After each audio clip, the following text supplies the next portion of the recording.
breakdowns, it's certainly not something I experience, but it's not because I'm so talented or so brilliant or so fearless. It's just, you're like an athlete. You're an athlete. Yeah. You're in shape, right? You're not going to have a reaction in your body like somebody who doesn't take care of themselves. Right. So, you know, I don't believe in emotional intelligence. I think it's useful, but I'm more interested in emotional fitness, because intelligence is a capability. Fitness is a state of readiness. Interesting. If you are fit, you can take that demand right now and you can deal with it. You can deal with that physical stress, that emotional stress.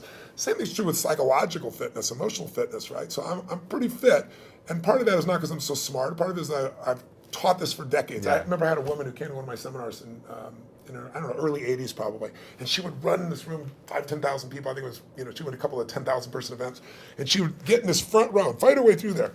And she'd jump and go for it. And at one break, she came up to me, I was signing a book for her, and she says, she goes, Mr. Robbins, I've seen you at like 8 of these. She goes, I've seen you like when you're really, I know, I can hear your voice, you're hurting, or you haven't slept. And she goes, you always seem to be so up all the time. How come you're so up? And I said, well, part of it is I attend all these seminars. Yeah. So I'm teaching it. So there's a fitness of that. But there's also, you know, I've buried 3 fathers and 1 mother, and you know that affects your life. I've had a physician look me in the eye and say you have a tumor in your brain. Wow. And so I've had those moments that when you've had extreme stress and you push your way through it, you build psychological muscle. It's like it takes a lot to knock me off. You know, in the early days, we didn't have $50,000 to keep the doors open. How do we do it? Then I had, graduated to $5 million. I graduated to a partner of mine who kind of didn't do things well, and I ended up owning $100 million because I had to take on his debts. $100 million.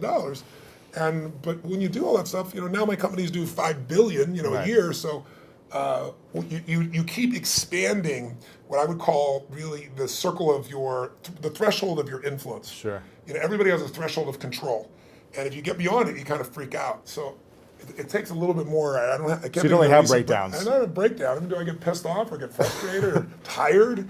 Yeah, but a breakdown, honestly, no.